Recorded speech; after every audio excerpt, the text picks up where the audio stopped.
Hey, it's Conrad Thompson. Thanks for checking out the podcast here on YouTube. Be sure to hit the subscribe button and the notifications bell. You'll get a notice anytime we upload some new content. And when I'm not asking Bruce, hey, how big was Batista's? Well, you know. One of the things I like to do is help people save money. And if you're watching this video right now and you're in a 30-year loan, man, you're overpaying your single biggest bill and you may not even realize it. I want you to do a little experiment for me. Take your calculator out, multiply your monthly house payment by 360 payments. That's how many payments there are in a 30-year loan. That big scary number, that's your total of payments. You're looking at that number? You know you can do better. Keep more of your own money right now and go to savewithconrad.com. Or maybe you've got credit card debt. Man, it's not a matter of if I can save you money with that. Your average interest rate on a credit card is more than 20%. And by the way, all the interest you pay on those credit cards, it's not tax deductible. Whereas the mortgage interest, well, that is tax deductible. So if you owe this debt, it's up to you how to pay it back. Doesn't it make sense to get the cheapest rate possible and the greatest tax deduction possible? Find out how much money you can save right now for free at savewithconrad.com. You don't need perfect credit. Even scores in the 500s can be approved, and it's no cost out of pocket. But maybe best of all, we're licensed in more than 40 states. We can help more families than ever before. But how much can we save you? Find out right now for free with a quick quote from savewithconrad.com.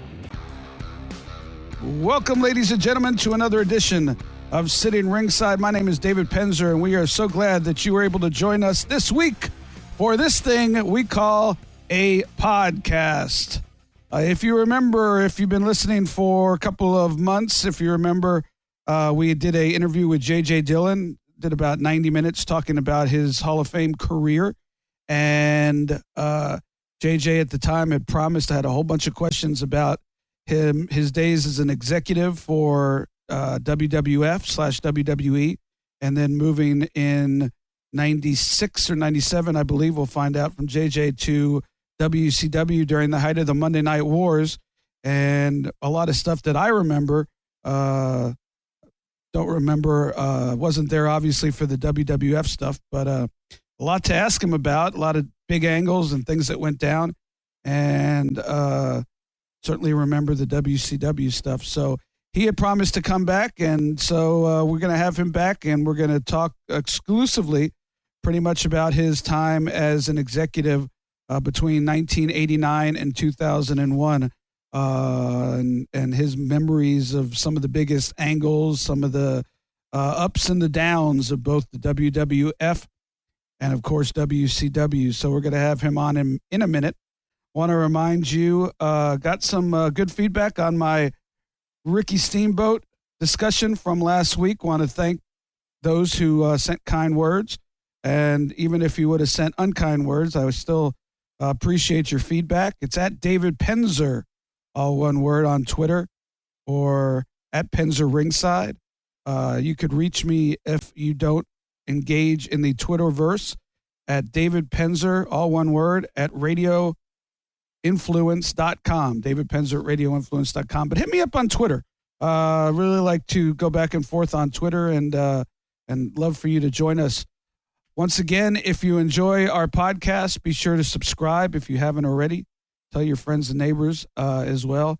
And if they let you leave a review where you listen, we'd love to get a review from you as well. So we are, I'm finally learning Twitter, and I'm figuring it all out, social media, and so starting to engage a little bit more. So we hope that you come engage with us, and we'll have a fun time. Right now, without further ado, because we have so much to talk about, a 12-year time period where some of the biggest things in WCW and WWF went down, and he was behind the scenes for all of it. Please welcome back to City Ringside, legendary Hall of Famer, J.J. Dillon. A couple of months ago, we had our next guest on, and we spent about 90 minutes actually talking about his Hall of Fame legendary career inside and outside the ring, and we wrapped it up on him going to WWF at the time and becoming an executive, and he was nice enough back then to promise us that he would come back and talk about his years as an executive in WWF and WCW. So I want to welcome back multi-Hall of Famer, the legendary J.J. Dillon. Welcome back to City Ringside. J.J., you're a man of your word. Yes, happy to be on City Ringside. I promised, and here I am. I never doubted in my mind. Now if I could only get Cornette to return my call, but that's a whole nother story. Yeah, he's a busy. I'm not that I need to defend him, but he's incredibly busy. Certainly more so than I am, and in demand by everywhere because he's he's such a great personality from our industry, and everybody wants some of his time and wants to talk to him. So I'm sure at some point you'll hook up with him, and it'll be very entertaining as a fan to listen to. Yeah, we did part one, and we had just gotten to the Midnight Express. I didn't even get to ask him about when Arn and Tully left. We had just gotten to the Midnight Express versus Midnight Express feud, and he had to run and said he'd come back again and play down the road, and we're still waiting. Jim, if you're listening, which I highly doubt, reach out to me. But right now we're with JJ. So JJ, in 1989, you left the confines of the NWA, which had just been sold to Turner Broadcasting, to go to WWF in an executive role. You spoke at the end of our last podcast about coming up and him flying you up and meeting in his house. By the way, nice house.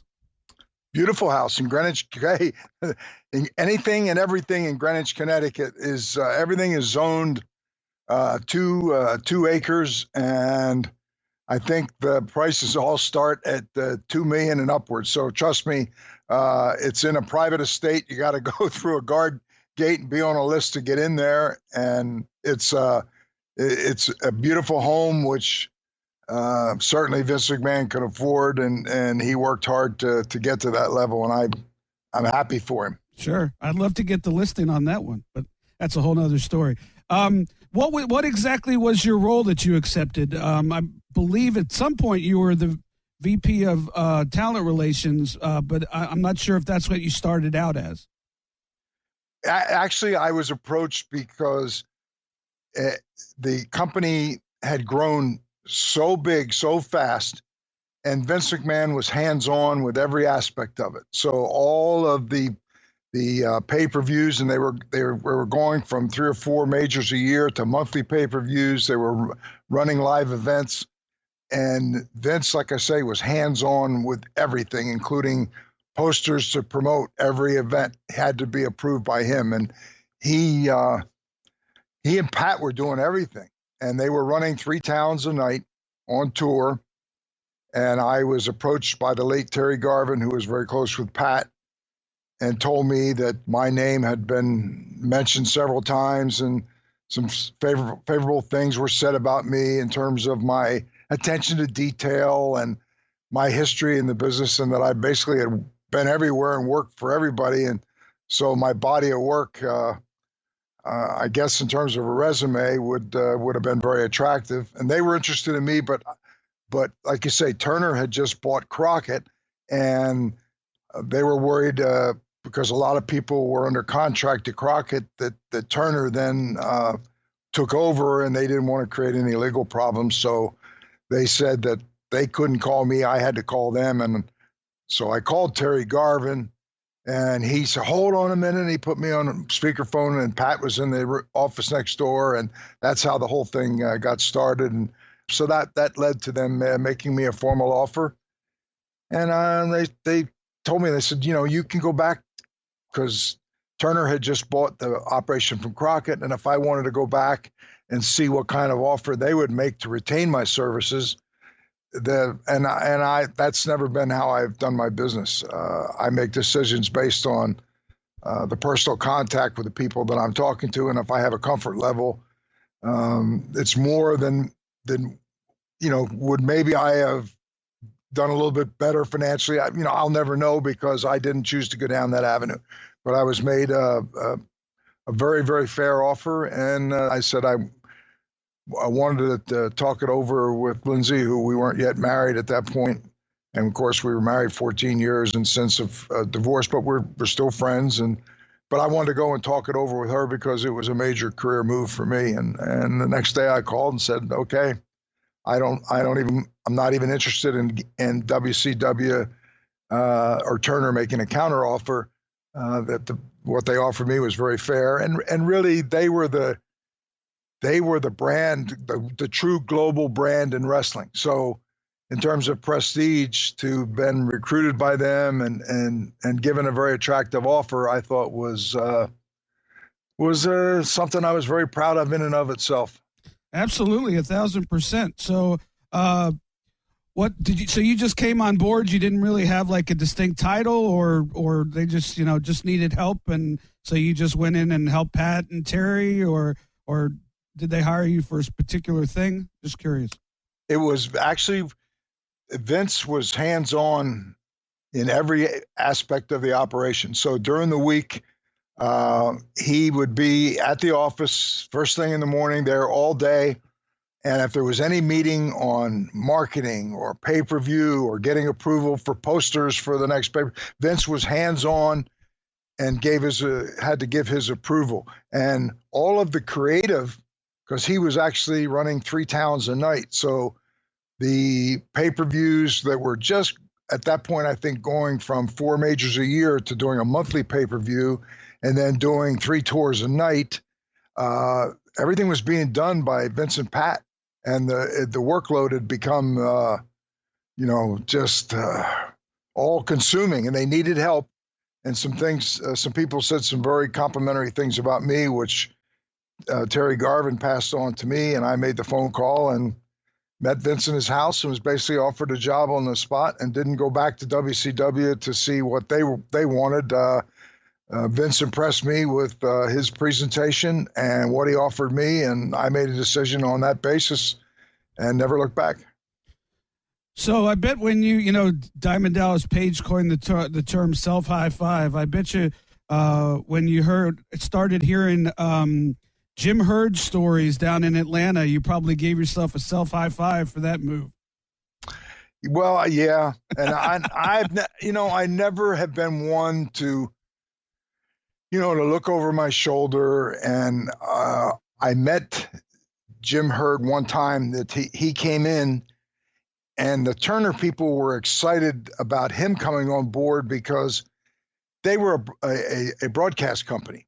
Right. And Herd had worked for Sam Muchnick in St. Louis and had some television experience with Sam Muchnick in St. Louis, and therefore being with Sam had exposure to the wrestling side of television. So the people at Turner were thrilled that, oh, well, here's one of our people that's a television guy but has some wrestling knowledge too. So, and of course, when I met him, I realized that, there were a lot of people in the wrestling business that had devoted their lives just to wrestling, and television was always an important part of promoting live events, pay-per-views, and the product in general.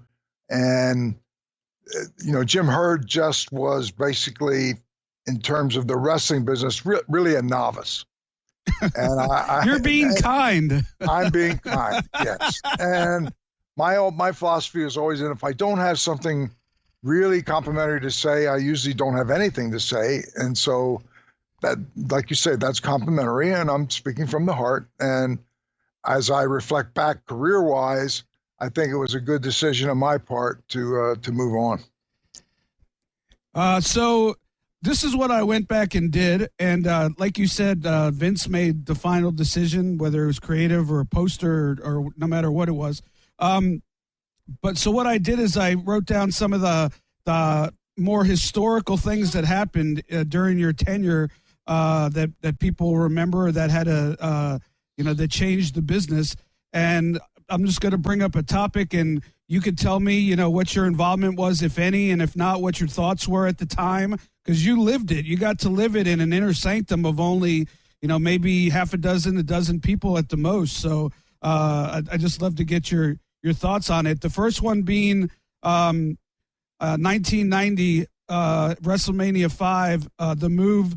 Hogan had been the world champion, obviously, since they went when they went a competition against all the other territories, and they made a move to the Ultimate Warrior, and they changed the title at WrestleMania. Just curious what your involvement was, that if any, and what your thoughts were at the time. The formula for the WWF/WWE was that Vince was the final say, and rightfully so, because he basically owned the company, and he had a lot of confidence in Pat Patterson's input. And I have publicly said many times, and will repeat it here, that one of the most brilliant minds that I have ever been around, 50, 60 years around the wrestling business, one of the most brilliant minds, and an in-ring talent too. There was a main eventer, with Ray Stevens and Bockwinkel, both in San Francisco and also in Minneapolis. And I'm talking about Pat Patterson. Absolutely. He had a brilliant mind for the business, and he understood Vince but everything was done creatively at Vince's home on the weekends. So we would be in the office all week, suit and tie, and on the weekends, on Saturday and Sunday, we would be at Vince's home in Greenwich, casual clothes. We in the warm weather, we would work outside. He had a pool with a covered veranda with a bank of phones. So I really got to watch not so much Shane, but certainly Stephanie grow up from a young girl splashing in the pool with her girlfriends as she became a young woman. And because we did a lot of our work outside. And then in the wintertime, when the weather got cold, we would actually work in Vince's formal dining room. And so I spent a lot of time with Vince and a lot of time with Pat. And the formula there was that Pat totally understood Vince's likes and dislikes. And he was smart enough to know that if something seemed like a good idea, but really went against Vince's history of things that he liked and disliked, Pat wouldn't even put it on the table. He would concentrate his thoughts and energy on the things that he knew from past history that Vince would like. And I learned a lot just from watching that dynamic. Sure. And Pat really deserves so much credit for the success of the WWF/WWE. And the formula there was, we would have these huge ledgers that we would book the TVs from, book the live events from. Vince would approve the main event and always usually at least the second match, sometimes the third match for a major town. And then we had a talent roster that we would keep track of who was working how many nights and make sure that we spread it around. And Pat and I would balance out the rest of the cards, which then automatically got Vince's approval because he was focused on the main events. But it was a formula that really worked well because Pat understood Vince, knew what he liked. And I learned a lot from Pat Patterson. And as I've said, to me, and I've worked around some of the truly great. I get it. It's a wrestling podcast, but he's saving us money on our mortgage. Do you really trust this process? The reviews don't lie. 5-star review after 5-star review. We make it fast, we make it easy, and it's no cost or obligation. Give us a shot to earn your business. I'm telling you, you'll be glad you did, especially if you like keeping more of your own money. You don't need perfect credit or money out of your pocket, so what are you waiting for? Hurry to SaveWithConrad.com. Minds. Eddie Graham, I always looked at as my mentor. Certainly being around Dusty Rhodes, being around Bill Watts, that were really products of Eddie Graham, that he molded their careers. And a lot of that, if you connect the dots back, I think connect to Dory Funk Sr. and Amarillo. That's the common, if you trace it back far enough, that you'll find that Eddie Graham was a top talent in Amarillo, and Bill Watts worked there. And then when they went to Florida, of course, that's where Eddie then put his roots down, and he was such a brilliant mind. And you can see a lot of it in Terry Funk. I only met Senior one time, and I started in Charlotte, and I spent a little over 2 years working there before I got my break in the Canadian Maritimes. And Dory Funk was the NWA champion for like a 4-year, not 4 full calendar years, but it spread the end of like 4 months of 1 year, the next full year, the next full year, and then, 4 or 6 months spread over 4 years. He was a great champion because when you looked at Dory Funk Jr., when he walked in the door, he didn't necessarily light up a room. And if anything, people would look at him and say, I think I could maybe beat him. And that is a quality that is really necessary for a successful world champion. Somebody that has the credibility, has the ability to be on the road and away from home so often, to be able to go out with Jack Briscoe and have 60-minute matches all over the place. And I sat through several of them, and you would think, as long as you've been in the business, as much as you've seen, you actually sat there and enjoyed it and learned from the experience? And the answer is, absolutely yes. That I would be on earlier. I would go out and I would go to the top of the bleachers after the lights went out, and I would sit there for the introductions and watch the entire 60 minutes and be in awe of the ability of both men. As it just, Dory was the champion, and for a while, Jack Briscoe was the challenger. And the last 5 minutes would always be, at the end of the match, it would be, if they only had a minute or two, Jack would be the world champion. And they were just masters at telling that story. And it's a lost art that to be able to go out there for 60 minutes and hold the attention of a crowd. And there has to be a time in the middle where you can't hold that intensity for 60 minutes, but you also have to be giving them something where you don't lose their interest. So you get them in the beginning, there's that middle section, and then you build up momentum to that last 5 minutes, and people are on the edge of their seats. And when they would finish 60 minutes and the bell would ring, people would throw their arms, geez, if we could just have another 30 seconds or a minute, Jack would be champion. And they were just, that's like they were meant for each other and had classic matches. It's funny you mentioned that. We just had, as you're very familiar with, Barry Rose and I do a championship wrestling from Florida Fan Fest once every 6 months or so. And we just had this past weekend, we had Bob Roop here.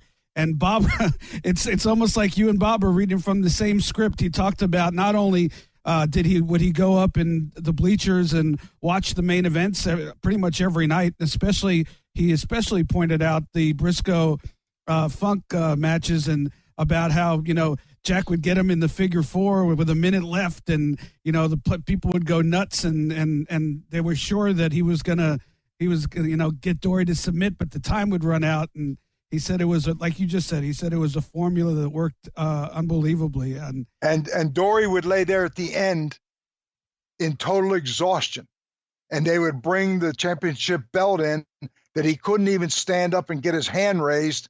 They would have to lay the strap across him. And there would be Jack standing over him as if to say, if we had another 30 seconds, you wouldn't still hold that belt. That was the thought that was in your mind so that they could bring that match back and you would pay to see it again. Because they had a chemistry between them that I don't know. I can't remember, and I've seen a lot of matches and I've seen virtually all the greats in the industry, but they had a chemistry. I don't know that it's ever been matched. Yeah, almost word for word what Bob Roop said this past weekend. It's uncanny. So going back to I love talking about history, but going back to 1990, was there any worry that you remember about taking the belt off Hogan and having Warrior beat him clean in Toronto? Not really, because I don't remember all the politics of it, but Warrior. Hulk had a history that Warrior didn't, but the one thing that Warrior had was that it factor, and sometimes it's defined as charisma. Sometimes charisma doesn't even accurately define it, but his music would play and he would tear through that curtain and run to the ring with those streamers around his biceps, and the tails of the streamers would tag behind. He would hit that ring and he would shake the top rope and he'd be bowed back. I don't know that I ever saw anybody that could electrify a crowd like he could. And it wasn't like when the bell rang, he lost it all.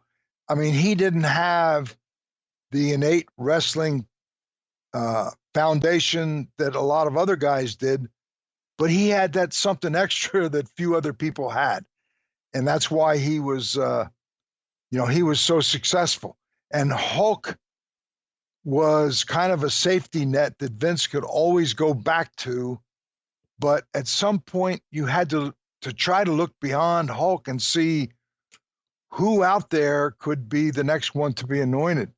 And I think Warrior came probably as close as anybody to being that person. You know, it's funny, JJ, totally off topic, but we don't have a strict layout here. But I as a fan and somebody who's announced a lot of these guys, not Warrior. Actually, I probably did in WCW. I forgot about that. But I often wonder if careers would have been the same if people were given different music. I wonder if, for instance, how would Randy Savage have been without Pomp and Circumstances? Still great wrestler, still charismatic, but the music was the final part of the package. Ric Flair, 2001, same thing. Space Odyssey, yeah. And the guy named Jim, I think Jim Johnson, I think it was Jim Johnson.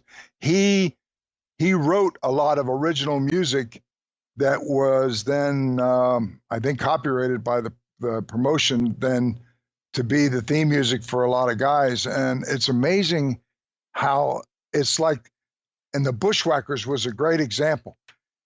The first note or two of their music, the fans became so conditioned to know who that was that then they would erupt for that next 5 or 10 seconds till the curtains flew open and the Bushwhackers would come through with their signature arms up and down, and they would go around to the fans. They would grab a fan and lick the side of their face and do some things that I don't know if you could do that today, but boy, it sure worked then. No, you can't. Sure worked then. No, I don't think you could either. You might remember this, sticking on the topic of music for a second, entrance music. You might remember this. Sting originally had actually similar entrance music to what the Ultimate Warrior ended up with. And it was almost part of his package, quote unquote. And WCW, at one point, they wanted to make their own music, and they had Michael Hayes and some people go in and record songs. And they changed his music from that really high energy music to that song, A Man Called Sting, which is probably the dumbest entrance song in the history of mankind. And no, but it took a toll, man. It took a toll on Sting had the charisma and the ability to stay relevant and then changed into the Crow and had probably his best years, but that Man Called Sting took something out of that whole package. And so it's a lot about the music, and you're right, a lot with the Ultimate Warrior, the armbands and his muscularity and his look and the paint, which looked awesome. All those different colors, obviously added to it, but that music is important, and I think people forget that. Maybe because I'm an announcer, I pay more attention to it. So you were there at ringside for a lot of this, where you heard the music, could see the entrance, and you were surrounded all four corners by the audience to see and hear the reaction, and guys became strongly identifiable to their music. And it was a complete package that really revolutionized the industry, because in the early days, there was no entrance music. It Sure. became part of a transition as the music became a big part of it. It really did. And kind of started out, I don't know if it's the first one, but kind of started out with the Freebirds playing that legendary song in the background when Michael and Terry and Buddy cut the promos. And I'll still say Freebird was pretty good, but I'll still say to this day, my favorite, not that anybody asked, but I'm going to throw it in there anyway. My favorite still is Pomp and Circumstance as far With as Randy Savage, as far as entrance songs go. I still get goosebumps.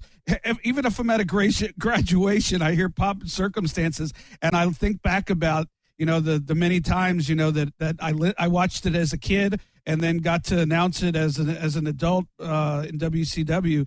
It was just perfect for him. And it's just great entrance music. And that's my favorite to this day. But, creatively, Randy was such a high energy guy that if you were making a selection of music, I think you could very easily have gone past Pomp and Circumstance and picked something else. But in hindsight, I completely agree with you that I too, when I hear that music for a lot of different things, my mind immediately goes to the Macho Man. It really does. It was that identifiable with him. I'll tell you what. I'll tell you when I finally realized I was living my dream in this business is growing up watching Randy Savage and his entrance music with the lead up, that slow lead up. And when he came to WCW and I got to announce, with that lead up, and I'd always wait for the lead up to end and the main part of the song to kick in before I do the announcement. I have goosebumps to this day thinking about it. So you could imagine how I felt, in 1994 when it was happening. It was, just one of those memories. You have memories like the Madison Square Garden that you talked about on the last one that you'll never forget, and that's just one, totally off topic, but I don't care. That's just one that I'll never forget. That's sort of when I was one of that kind of like pinch myself. Am I dreaming moment? And you're not alone. You're not alone. And it's like if you never heard that song and understood how strongly it associated with the Macho Man later on, you could very easily have picked something else, something Sure. more upbeat, something more that you would have thought, geez, he's so high energy. The music has to be high energy too. But that music fit him perfectly. And you can't think of it in terms of being an immediate high energy entrance, because it wasn't, but it was perfect for him. Perfect. So moving on, you guys, somebody, probably Pat Patterson, had the decision to turn Sergeant Slaughter heel in the middle of the Iraq War and put him against Hulk Hogan at WrestleMania in '91. What were your thoughts on that at the time? And do you remember why they had to move it to a smaller building? Because different people say different reasons, and I was just curious what your memory was. Well, this is Bob Remus. Sergeant Slaughter was one of the great performers in the history of our business. And sometimes we in this industry have a tendency to try to mirror the real political environment at that particular time, because we think that then we're basically in the shadow of real life. And that's going to make whatever you're doing more significant, because it's like another chapter of what's going on in real life.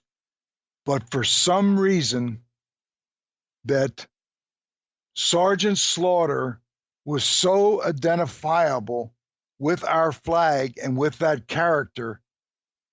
And when they tried to turn him from day one, I think the public, I firmly believe that the people were not willing to accept it. And no matter how terrible some of the things he did, or stepping on the flag, or some of the other things, no, as somebody else, maybe that would have had impact.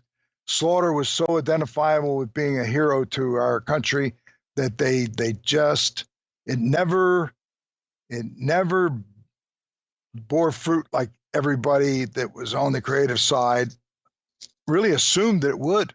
It just didn't happen.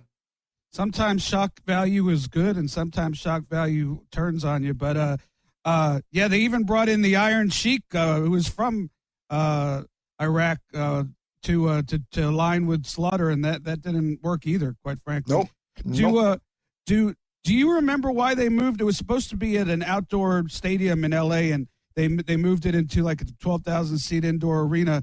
There's some people who say they did that because it wasn't drawing, and it wasn't going to draw in a big building. And then there's others who swear that regardless, even if you would have sold out, that the amount of security you would have need to hire on WWE's dime was going to make it something that was untenable. Do you remember what? If it could have been both reasons, but do you remember why they moved it? You've been around the business long enough. I think you could answer that question. When you just think about it. You know the answer without asking me. The worst thing that you would want was something that you were so invested in and had to follow through.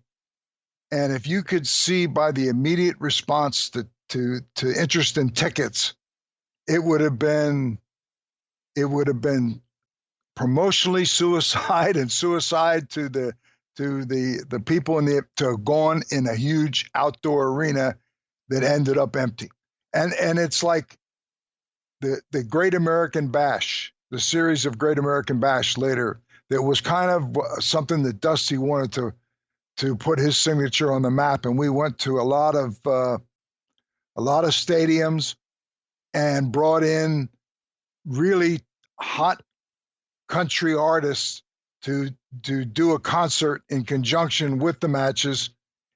And if you were brutally honest about it, it never had the success that was envisioned and that we all hoped it would have. It was respectable, but it wasn't what we originally had hoped it would be. That's because the fans are the ones that are the ultimate judge and jury. They buy the tickets. Sure. You might think it's obvious, and it is obvious, a question like that, but it's funny in this day and age of zillion, everybody has a podcast, which certainly I am a symbol of, and also the fact that everybody's on Twitter and that's actually a point of contention these days. That's why I asked you the question. There's certain people who will say one thing, and then certain people who were involved who will swear the opposite. So that's like one of the big $1 million questions these days. So you got to love the society that we're in right now, where security or the fact that it didn't draw is what's in people's minds in 2018. But our profession was always built on controversy. You know that. It was like nothing was ever cut and dry. There always had to be two sides of the story, and in a perfect world, you would have strong balance on both sides, and you would have a great following on both sides. That the end result was either an arena or a ballpark or a stadium jammed full of people. And sometimes it came close, and sometimes it didn't. On the other side of the spectrum, obviously Slaughter didn't work as a heel like you thought. On the other side of the spectrum, very soon after that, The Undertaker debuted and has now gone on to become, I don't know if you could compare him to a Hogan, but he's much of a long-term draw as anybody's been in this business, and a legend. Did you think when you saw him come out with the gimmick, did you think that this was going to be a big deal? I wasn't sure, because it was presented in such a way that there could have been a segment of our audience and a lot part of our audience, especially in the South, are faith-based. And there was a lot of people that could have looked at that initially and feel that was in bad taste that it crossed the line.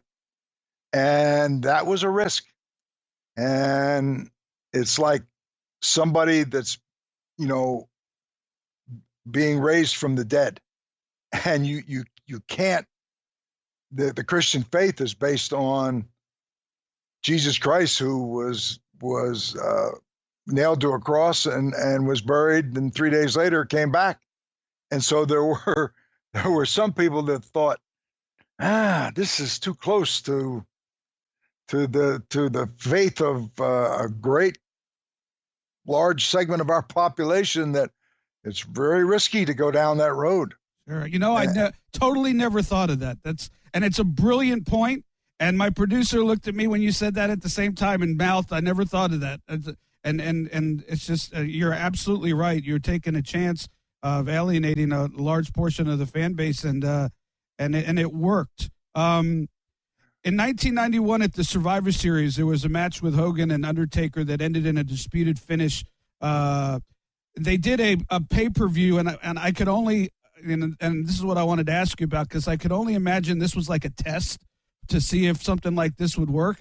It was called This Tuesday in Texas. If A Man Called Sting is the worst name for wrestling entrance music ever, This Tuesday in Texas is the worst name for a pay-per-view ever. But what was the thought process behind that? Was it to see if you could get the same amount of people to buy a rematch on a pay-per-view and a couple days later? Geez, I don't remember, but just in theory, without having a specific, when you've been around the business as long as I did or have been, and I've been so fortunate to have been in historical moments that, people say, I mean, how could you not remember that? Well, wow, I can't remember what I had for breakfast, but and when you think about every promotion,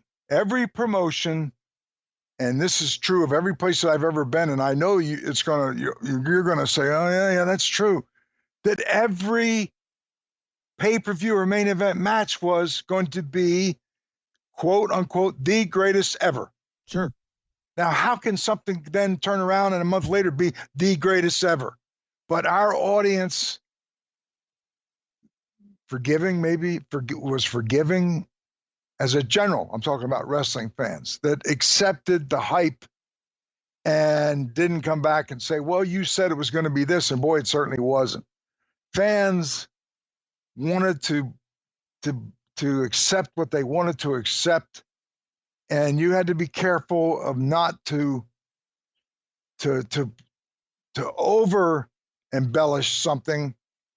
Wrestling fans were accepting of the fact that you hyped everything. That's kind of the nature of the business.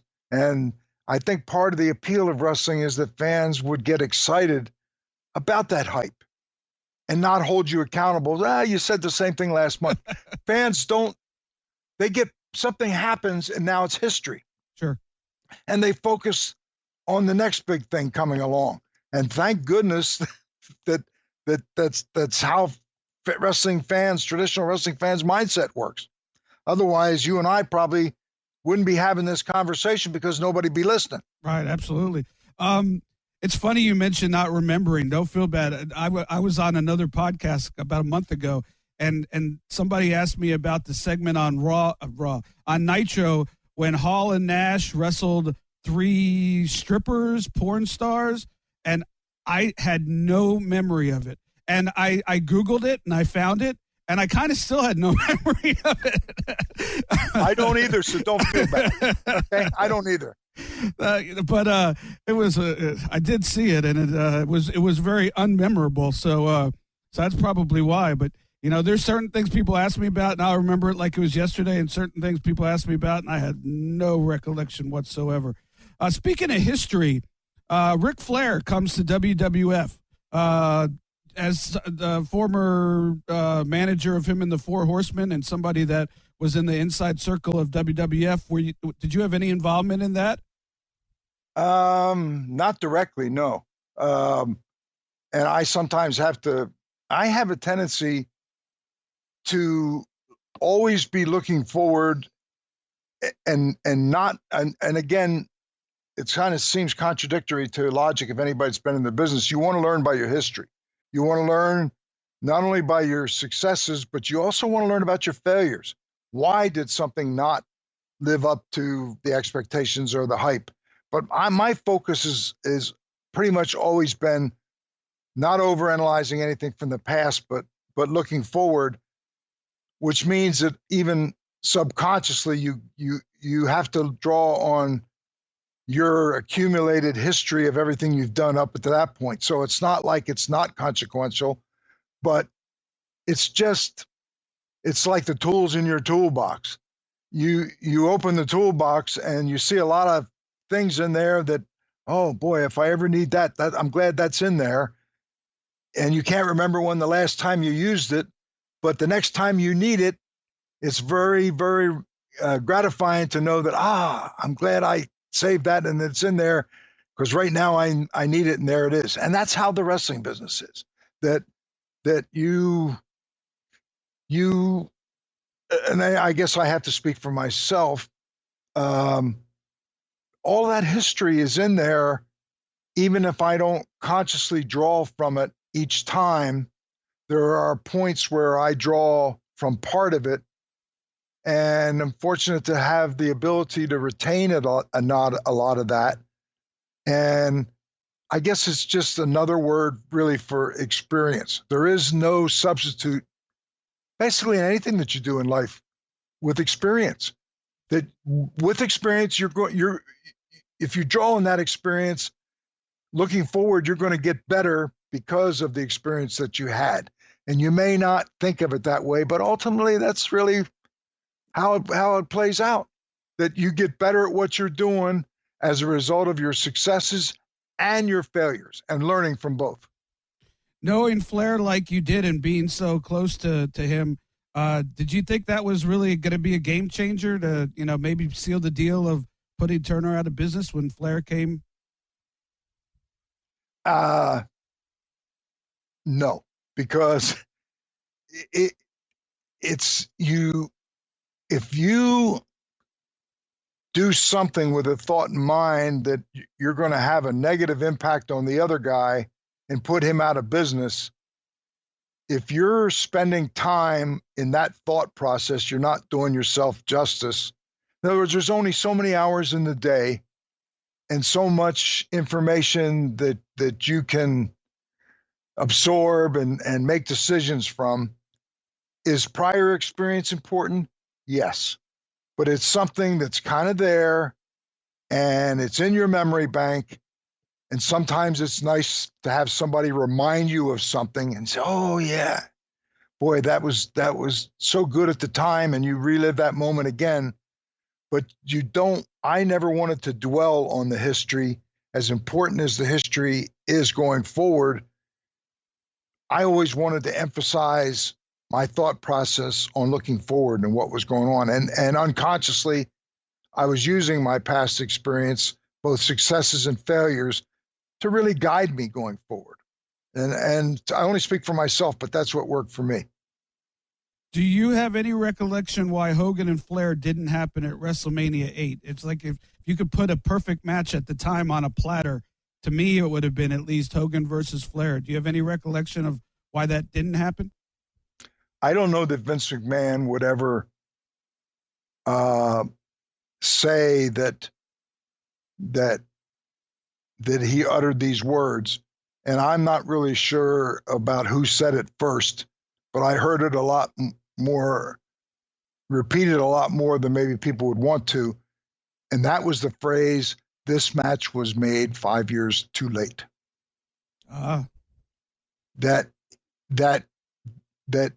you waited those 5 years and the magic wasn't there. If you somehow could have erased the 5 years before that and done it at that point, the results would have been so far different to the positive side than the way they ended. And the explanation was, we waited 5 years too long to make this happen. And I think that really is, briefly and concisely as you can, that was the truth. Interesting, because Kevin Sullivan and WCW didn't think the same thing, because about 10 years later they did that match and I believe drew some money with it. But that's interesting. I never knew that. Lex Luger got the big push after Hulk left. If you remember, on the Intrepid, and was able to do the Lex Express tour. It seemed like the plan was to eventually have him win the belt at WrestleMania and defend the freedom of the USA with the red, white, and blue. Do you remember if that was ever the plan? And if so, do you remember why they changed it?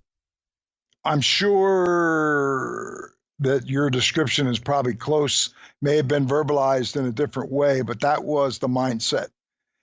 And I will go back to a comment that I've made earlier, that the greatest creative plans, when they succeed, are something to smile and stick your chest out and kind of like give that little nod about, yeah, I was a part of the the creative process that thought this was a great idea and got behind and pushed it. None of us want to look at something that, let's see, how's it play? Something that was mildly successful. We don't want to say that it fell flat in his face, but it certainly wasn't what we envisioned that it would be. And I think I would just find different ways to keep repeating myself, and I think you know exactly what I'm talking about. No, I get it. And in a couple of one, I'm going to ask one question. Then after that, we're going to talk about a couple of things that happened that were hugely successful and changed the actual business. But and watch your watch. Don't wear me out, because my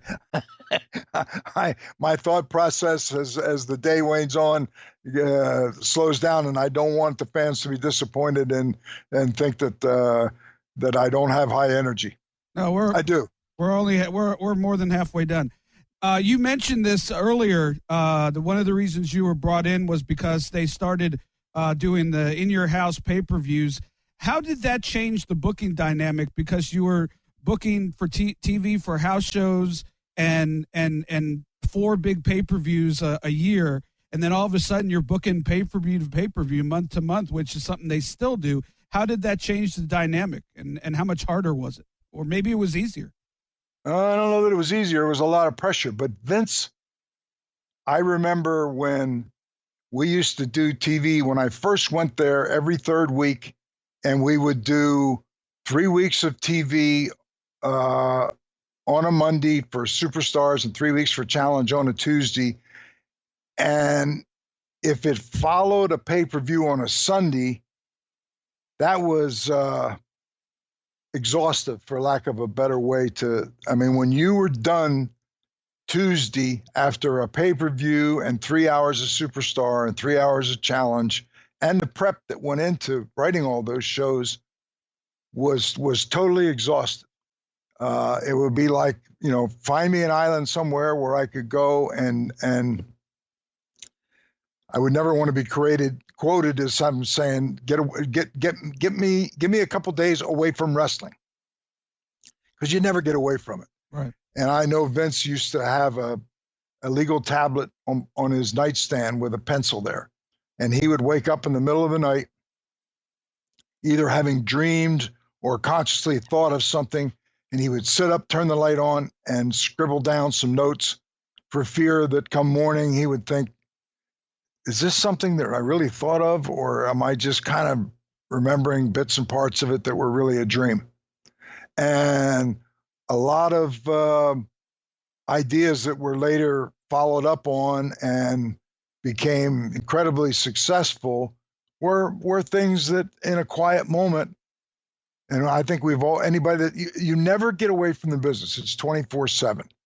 And you may think, which is true, that you need a break from it sometimes, or you can't live it 24/7 with that same degree of intensity every day.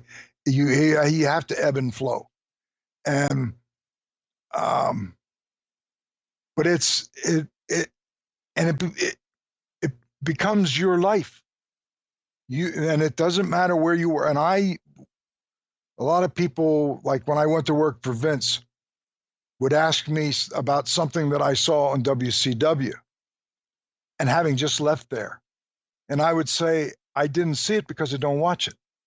Right. And the reason being that I would focus 100% of my mindset, my energy, and my focus on where I was and who was signing my check, and being able to put all that energy into being the absolute best I could be with all the experience that I had to fall upon me looking forward.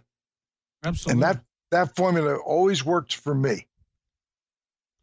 So 2 names that towards the end of your WWE stint, 2 people debuted under totally different names, and both of them went on to sort of change their gimmick and become 2 of probably the top 5 stars in the history of the business.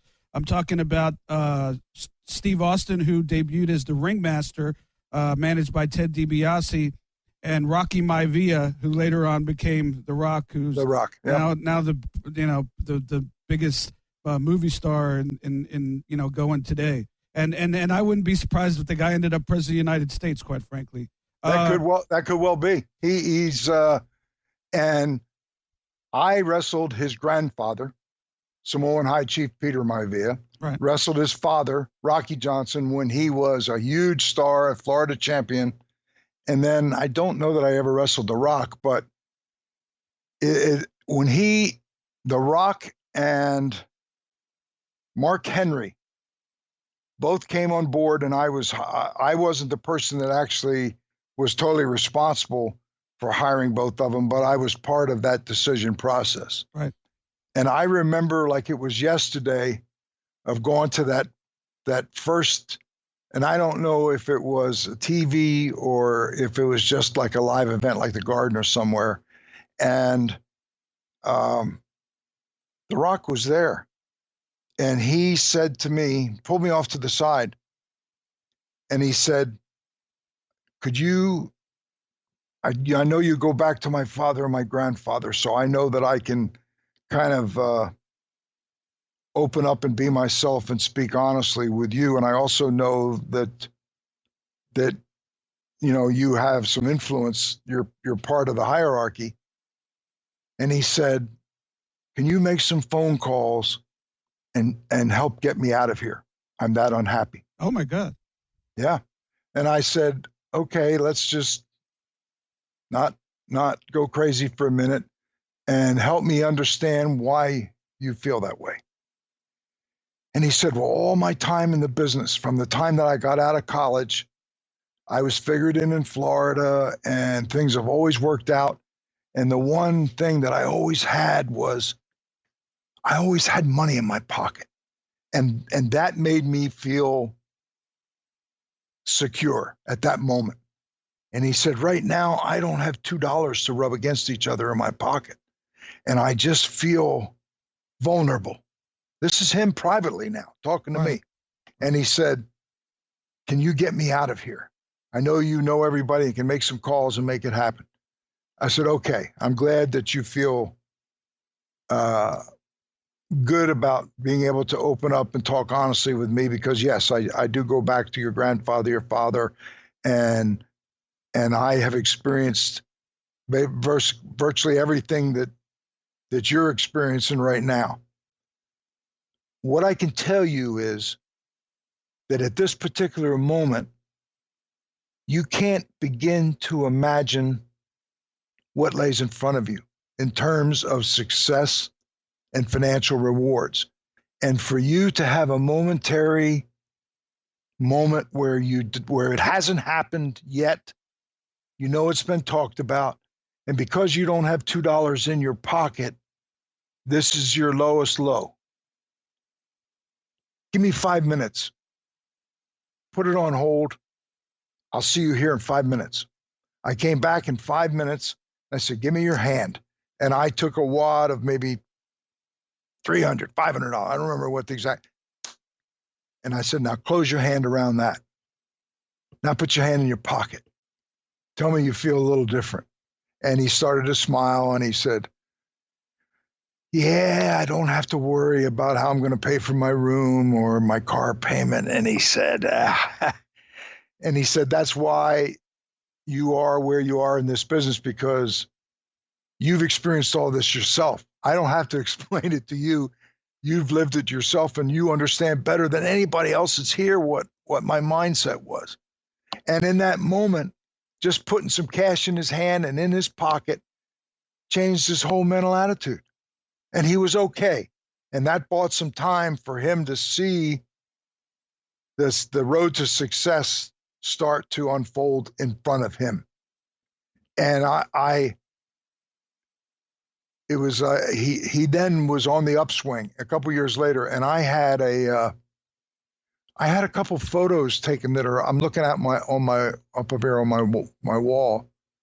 I have one with Hulk, I have one with Rock, I have one with Flair, I have one with Danny Hodge, I have one with the late Bruno Sammartino, I have one with Harley Race, I have one with the Undertaker, I have one with Stone Cold Steve Austin. These are all guys that I intersected with, that I had a picture taken behind, made it into an 8x10, how then personalized and signed it to me, and had it professionally framed.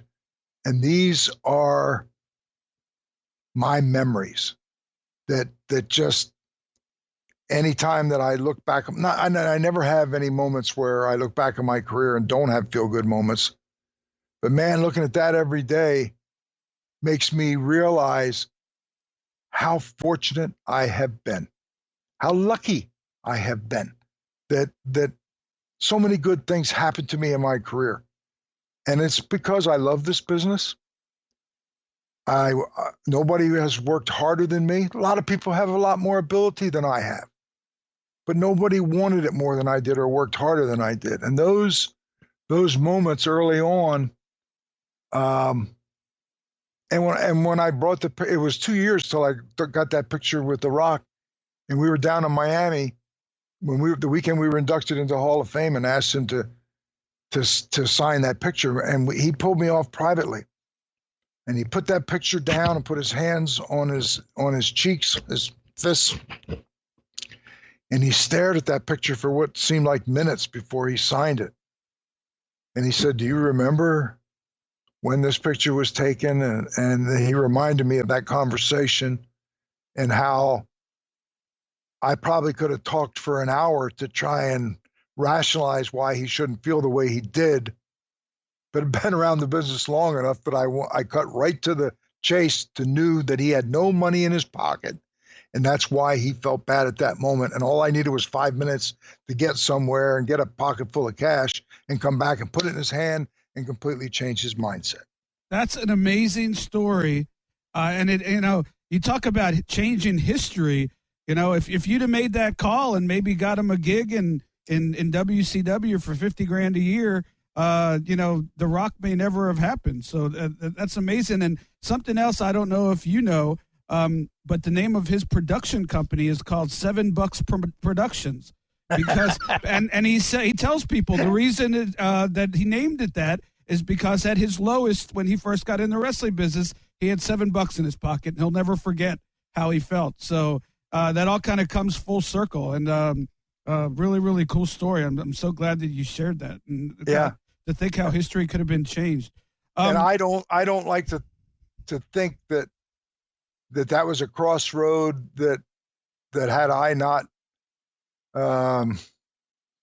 reacted in the way that I did, that it would have changed history, because he's got so much talent that even if it hadn't happened to that moment, it eventually would have happened, because the guy, just like you say, he's the biggest box office movie attraction as well as being a superstar. Hulk was the first one to make that transition into movies, and that's not to slight Hulk in any way, but nobody became a box office movie star like The Rock. Oh yeah. And it's because he was the right size. He wasn't too tall, too short. He was multi-ethnic. All the things that when you sit back and look at it and say, why is this guy so successful? These are all parts of the ingredients, and because he is who he is. Sure. And I heard a story. It's been more than a year. I don't know how long it's been, where every time I've ever been around Rock, he's never changed. Success has not consumed him. He understands his history. And I heard a story in Florida where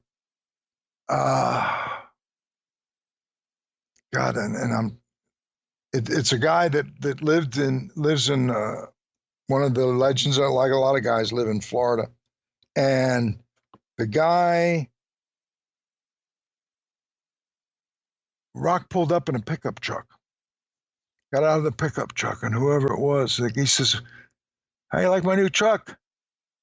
And he looked at it and he said, and this is somebody who was, paid his dues, was part of our history. And I feel bad that the name, because that would really help to complete the whole story. But he looked at that truck and he said, "God, that truck is beautiful." So you really think so? You really like it? Yeah, who wouldn't like it? He said, hold your hand out. And Rock took the keys and dropped the keys in his palm, closed his hand, and said, it's yours. Yeah, I think he's done that with a lot of guys. A lot Yes. of paying it forward. Yep. I honestly think if he wants to be, that he's smart enough, charismatic enough, intelligent enough, well-spoken enough, he could be the president of the United States. Now, I don't know if who wants to do that job, but I honestly think he could win if he wanted it. But yeah, time will tell on that. So you leave WWE. Was there a reason behind it? Just time? You know, it's like I was there a little over 7 years, and I'd been 7 years in WCW. You know, and they talk about the marriages, people's marriages, and there's this what they call the 7-year itch, and there seems to be, and for me, it's like I go somewhere because somebody's interested in me, and I enjoy great success there, but it's like. And I don't know why 7 years I would draw a circle around it, but it just seems like it reaches a point where it's time to move on and do something else. And so I have often been approached because people can't call you if you're under contract, or they're always afraid somebody's going to sue them. Right. But, you know, just like when I went to work for Vince the first time, it was, you know, Terry Garvin was very close to Pat, who I had only met Pat one time when he came to visit Terry, I think in Kansas City. And that's when they were, like I say, booking 3 towns a night. And Vince was hands-on with everything, and they were just swamped with work and needed help. But were also very, they weren't just going to open the door to hire somebody and hope it would work out. They were willing to just keep to the grindstone until they found the right person. And apparently enough people had mentioned my name as a candidate that my personality was such that Vince would, because I went back and I started with Vince's father. So I had a history, and that they said that they were told that they were convinced that I would work well with Vince and that he would be happy with me, and the same thing with Pat. And so I've been lucky all my life that way, that I've loved this business, and my personality is such that there are all, as you know, all kinds of personalities in this business. And when you're in the creative side, you got to figure a way to get along with all of them. Sure. Because they all have something to offer. They all have different needs.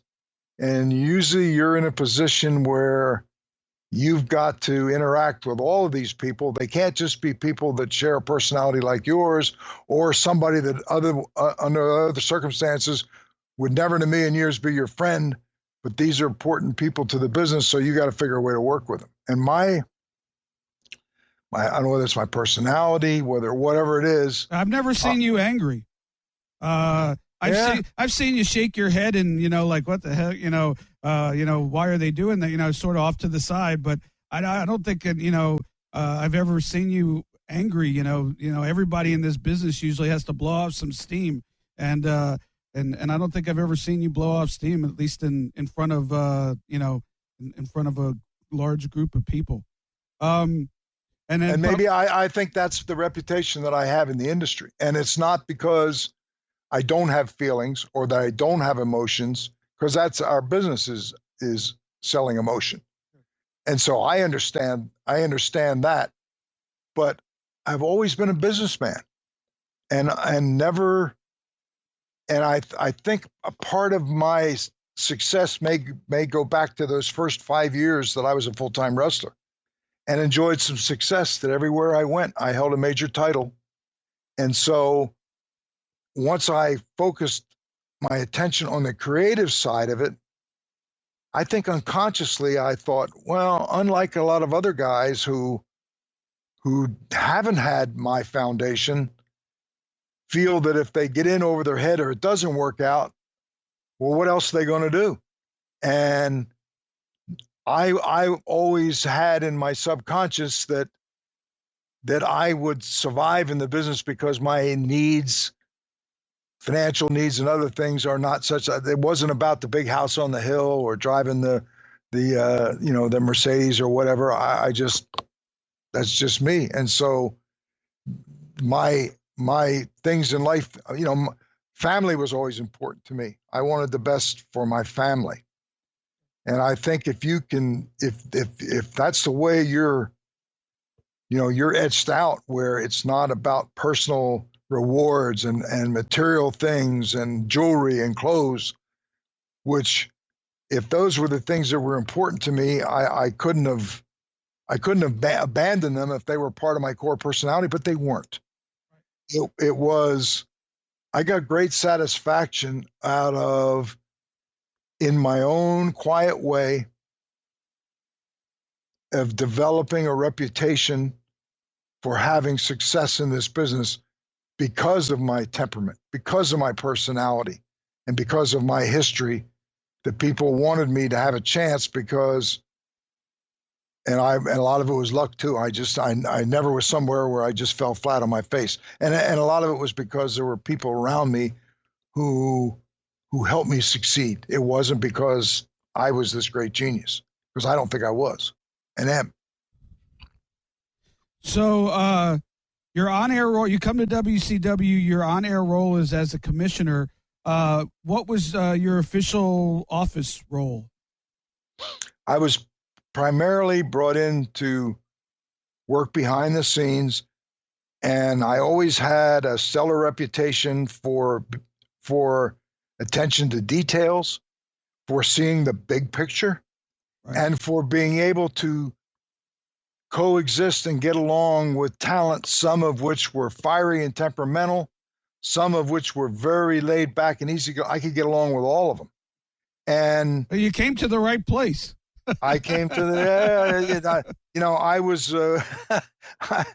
I stepped into the loony business, and all these things that I brought with me were part of just my core personality. It wasn't like that I said, okay, I need to be this and I need to be that, or I'm not going to succeed.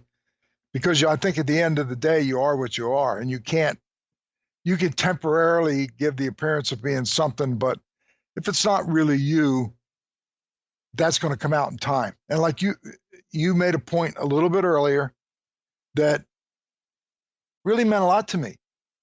And you said that you have never seen me angry. No.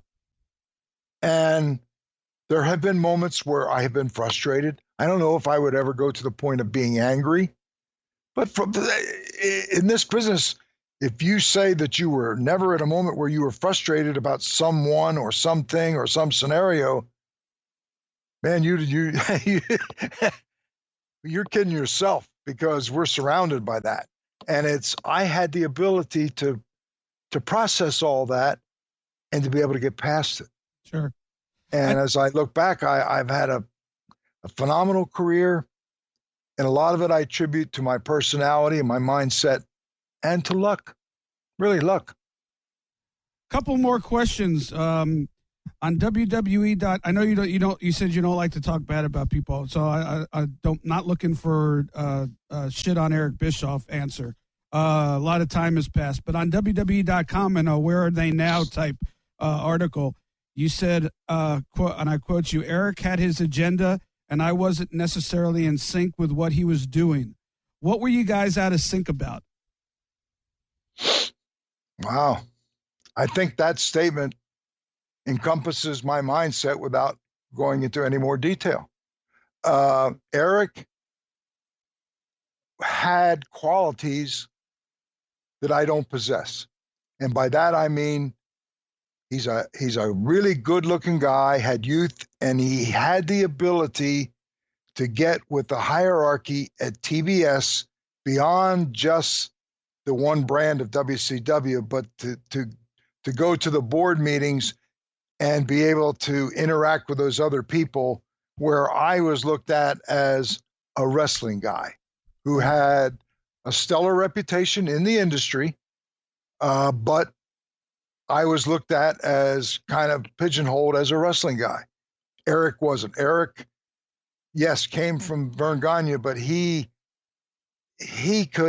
he could go to board meetings with people that had nothing to do with wrestling and fit in and be successful. Sure. And I think that's what all it comes down to. I never could have been what Eric Bischoff became, and didn't,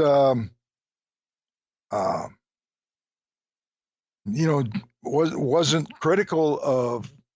I was never jealous of people around me that had success, especially in this business, because there were people who had qualities and personalities and possessed certain characteristics that I didn't.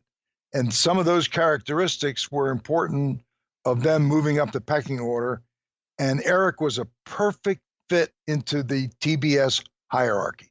It almost sounds. Go ahead. I'm sorry, I didn't mean. No, I never would have achieved what he did because he had those qualities and I didn't. I was and always will be, and was a wrestling guy. He was more than that. It sounds like what you're saying, and it makes total sense, is he was everything that Jim Herd, they thought Jim Herd was going to be, but it didn't work out that way.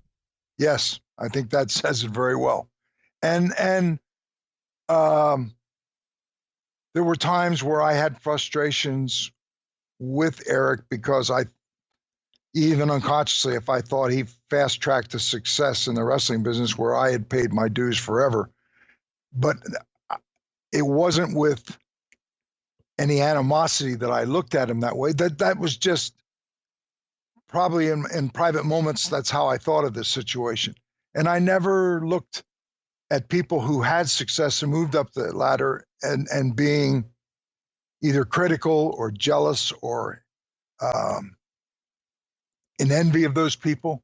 I think Eric, I could not have done what Eric, because I didn't have his personality. I didn't have his flair for being able to get along with other business people. He had the looks. He had everything going for him. Yeah. And if I ever said anything that was as either perceived or construed to be negative about Eric, they were wrong. I maybe we talk about frustrations. There are moments where maybe I might have had frustrations, but it was never personal.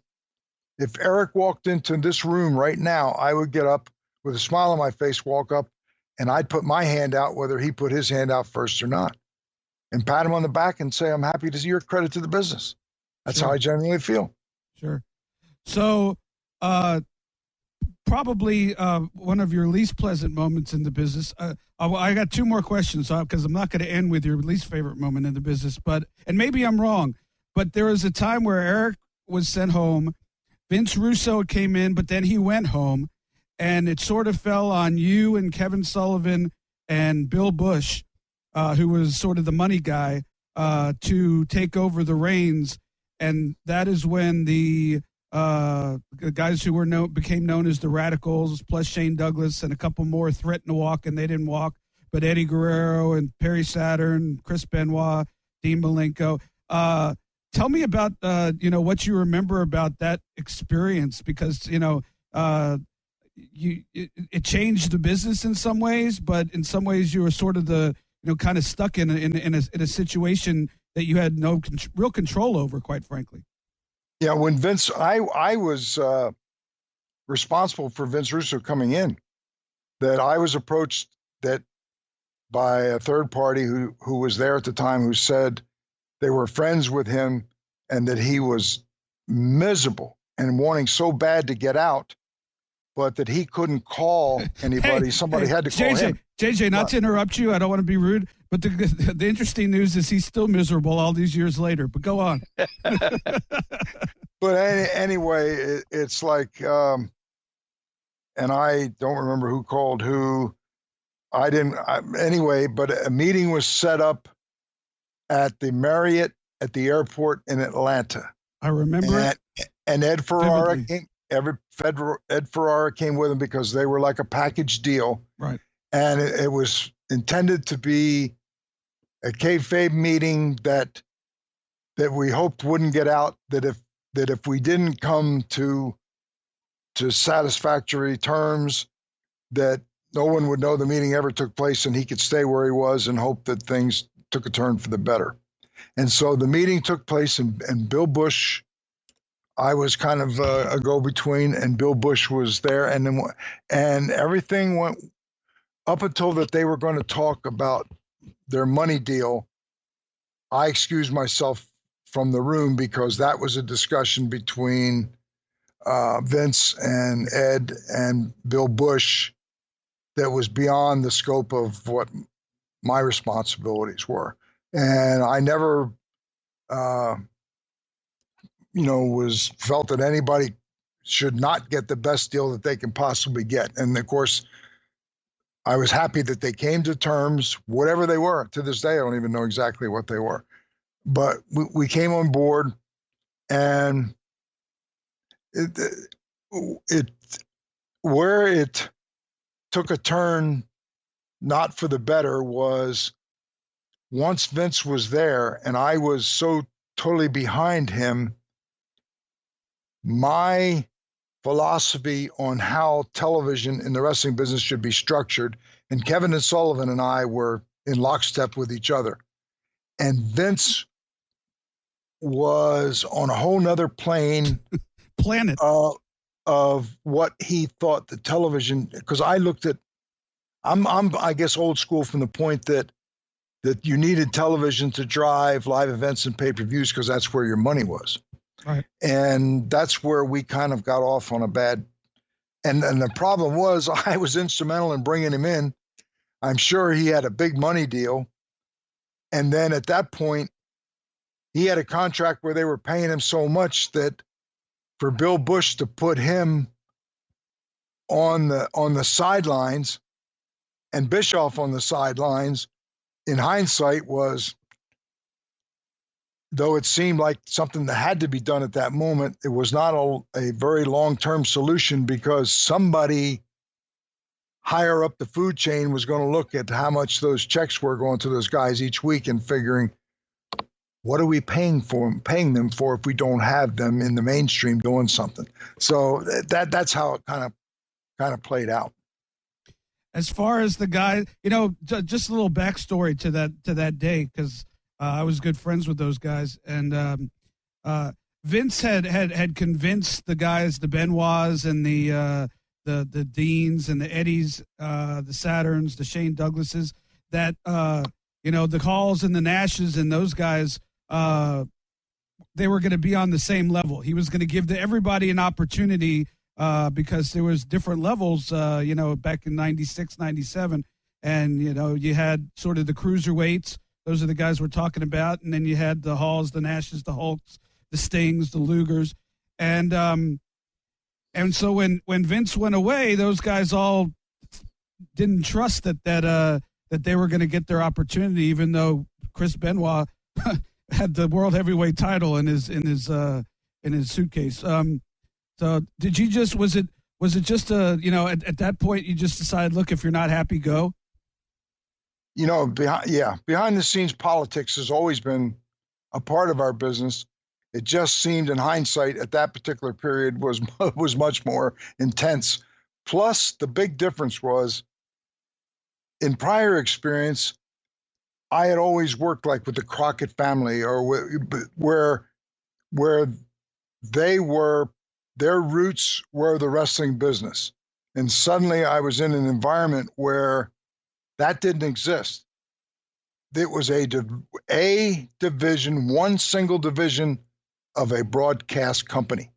And so there were ears further up the chain that could be influenced by smart people who knew what stories to tell, that I'd never had to deal with that before. And I was confident that if given time, that Kevin Sullivan and I had enough experience and enough success and enough track record that we would have been all right. We'd have done okay. I believe that, and I begged those guys not to go, but they didn't listen to me, and the rest is history. And they ended up doing okay for themselves, although the Benoit story, as we all know, ended horribly, and less said about that, the better. Before we get to the end of WCW, something probably a better memory than the stuff we were just talking about. And it's one of my favorite Nitro moments, if not my favorite Nitro moment. And part of it is cool because I used to drive with Arn Anderson, so he practiced his whole speech. I was his audience of one. So I'm just wondering what your memories are of that Horseman reunion in Is that Greenville, South Carolina? Greenville, South Carolina, when Arn brought you out and the new Horseman and then did the little pat on the head on my Alzheimer's is getting to me. Ladies and gentlemen, Ric Flair, and Flair came out. Place went nuts. He was crying. Arn was crying. Yep. You were crying. I was crying. All crying. And yeah. And then Eric came out, and what ended up being kind of a work shoot. Flair going, fire me. I'm already fired. I'm one of my favorite Nitro moments. And like I said, partly because I got to be a little involved with it. Just wondering what your thoughts on that were. Coming full circle with the Four Horsemen after all that time. It's like I'm often asked on, I did an interview earlier today, and at some point in there, it kind of winds down with the era of the Four Horsemen, and it was certainly the pinnacle of my career. And one of the reasons that it was so successful was because of the spontaneity of it. It wasn't a creative idea that somebody had and then they tweaked from week to week. It was a real life situation of people who were legitimately successful in this business that had common interests, enjoyed being around each other. And a lot of times you get away from the arena, the thought is, well, God, I'm around them more in my family. The last thing I wanted was be around them. And we enjoyed a camaraderie that even when we had days off around the holiday, somebody would have a get together. We'd all get together, and then another night it would be somebody else. And then and I can't think of another time in my whole career where the dynamics were such that we genuinely enjoyed not only great success that's maybe unparalleled in the business. I mean, other people have used that statement, but we genuinely enjoyed being around each other. And I think that was part of why we were so successful, because we did have that feeling of camaraderie with each other. So as I look back, that was, I had success all throughout my career at different levels at different times. But what a way to end it. And I'm looking at a picture, two pictures right in front of me. One was a cover of the magazine, Pro Wrestling Illustrated, that has all of us with Barry, everybody with a championship belt over their shoulder, and I'm sitting in the front holding up the four-finger symbol of excellence. And another is there was a private shoot that they did that they were going to make posters from, and why it never went beyond that, I don't know. But it was a set, and we all had tuxedos. They were all told to rent tuxedos, and it was Arn and Tully and Rick and Luger and myself. And there's bodies laying on the ground. There's a table with a guy, looks like he's the table turned on a round table with a white cloth on it, laying off to its side. And there's a knife stuck in the table, and there's food all over the floor, and there's a chandelier. And next to the chandelier is a pair of legs hanging down wearing white wrestling boots. It's the most bizarre picture that I think I've ever seen. And I've got this look of, they took a bunch of pictures, and I've got this look of expression as if, wow. And Flair's he wasn't the person in front. The foremost front person was actually Arn with Tully next to him, and Luger's behind him. And every time I look at that picture, I smile and I see something. It's signed by everybody, professionally framed, and I look at that picture. And if there was ever a picture that just described that moment of my career and the joy that I felt, that would be it. And I don't know that there's any more. I don't think it was ever made into, I know it wasn't ever made into a poster. And I have the original, and the original was on Frances Crockett's wall in her office. And when Crockett closed down that office, I asked Frances if I could have that picture, and she gave it to me and said, I want you to have it. and it's the only one. I've never seen it anywhere else. And it just describes that moment, the look on Arn's face, the smile on Luger's face, Rick being Rick standing behind, and Tully standing there holding the lapels of his tuxedo. If you ever come here and see that picture, you'll understand. It just captured a moment that was, a great time in my career. Yeah. Well, I didn't get to be around you in the heyday, but I got to experience a little Horseman in WCW, and that reunion to me was an awesome moment, and I also got to experience a little bit of what you probably experienced back in the heyday of very little sleep when I was driving with Rick and Arn, but we were both younger then, and we could probably both handle it.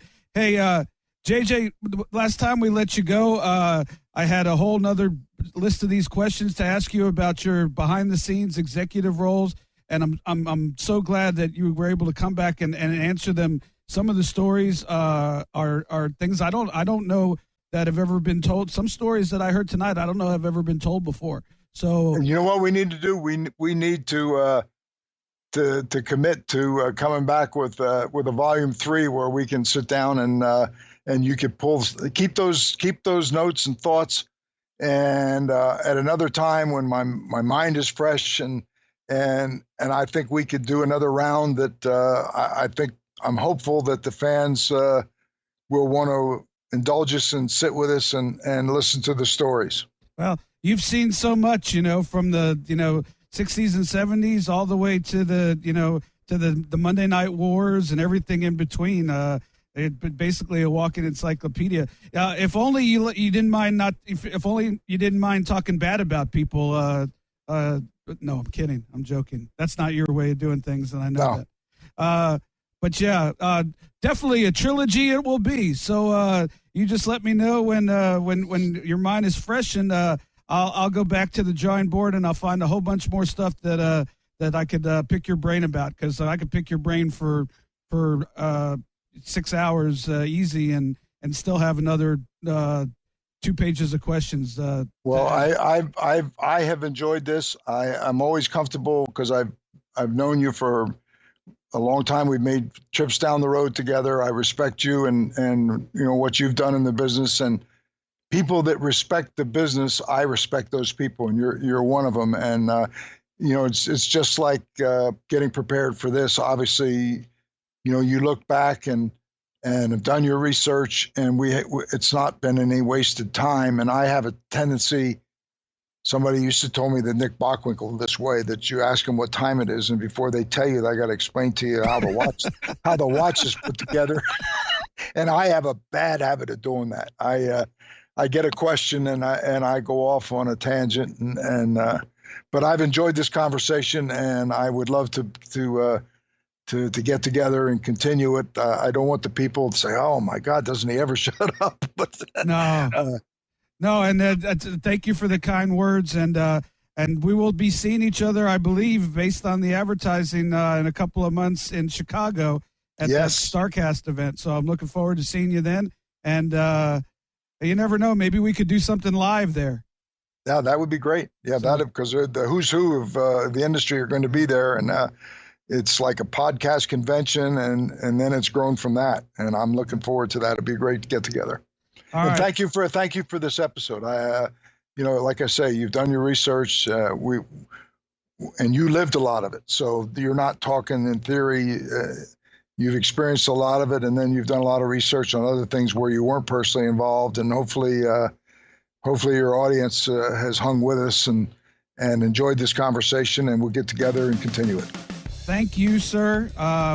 From the bottom of my heart, I appreciate it, and looking forward to seeing you and doing this again down the road. Thank you. Want to thank J.J. Dillon for the insight into his executive career working behind the scenes, and a lot of great stuff in there. Love the Rock story. I don't know that that's ever been told before. If so, I've never heard it. Great story, and he's a modest guy, but definitely could have changed history. He easily could have picked up the phone and made a phone call to get him to go somewhere else, or Japan, And but like he said, Dwayne Johnson had the ability to become a star no matter what the circumstance was. Interesting also to hear his frank thoughts on what went wrong with turning Sergeant Slaughter, and also why Flair Hogan didn't happen to WrestleMania 8. I wonder if Vince McMahon ever regretted thinking that it was 5 years too late, because many years later they were still drawing money for a different company. But we thank him, and looking forward to doing a part 3 down the road. Maybe we'll open it up for you guys to be able to ask questions via social media. We talked about it at the beginning of the show. If you haven't already, hit me up on Twitter at David Penzer or at Penzer Ringside. Hit me up at both. I do most of my stuff through my David Penzer account. But for show goings on, you could also catch us at Penzer Ringside. Yeah, hit us up on Twitter. Love to communicate with you. Like I said earlier, I'm just getting to learn social media. And while there's a lot of negative things about social media that we won't get into, that I stay away from, the positive thing is it lets you interact with people who you don't know, who might be fans or might follow you, or just people that like the podcast. Or even if you can't stand the podcast, subscribe. Be sure to subscribe first, and then you can tell me what's wrong with it. But we thank you for all your input all the time. If you ever have any questions about my days in WCW, XWF, TNA, or anything else I've done, always happy to answer questions as well. So great informative discussion with J.J. Dillon. Great stories. And that's what we strive to do in the coming weeks. This summer, we're going to be talking to Ted DiBiase. We're going to be talking to Steve Kern, one of the best storytellers out there. And I heard him tell some stories this weekend at an event that were just, tears coming down your eyes. So we're hoping to get him on real soon. Also going to talk to SoCal Val in the month of July. I believe hers is an interesting story and hasn't been told enough. So all that and so much more. Still working on getting Eric Bischoff. He probably, after he does 4-hour podcasts of his own, is hesitant to come on other podcasts, but we're working to get him, and love to have him on to talk WCW. If not, I will be hosting the Death of WCW panel at StarCast. So I'm looking forward to that, and looking forward to seeing a lot of old friends and making some connections to get interviews from some of the stars, some of the guys I haven't seen before. It's amazing how those Legends of Wrestling events turned into, getting Ricky the Dragon Steamboat on, getting Lex Luger on, getting Ted DiBiase on, and so many others. So, hey, folks, until next time, thank you for listening. My name is David Penzer. I'm still sitting ringside. Take care. Follow David Penzer on Twitter at David Penzer. Also, make sure to follow the show on Twitter at Penzer Ringside. You've been sitting ringside with David Penzer on Radio Influence. Hey, it's Conrad Thompson. Thanks for checking out the podcast here on YouTube. Be sure to hit the subscribe button and the notifications bell so you get a notice anytime we upload some new content. And go save yourself some money right now. If you're in a 30-year loan or you have credit card debt, it's not a matter of if I can save you money. It's a matter of how much. Find out right now for free at SaveWithConrad.com.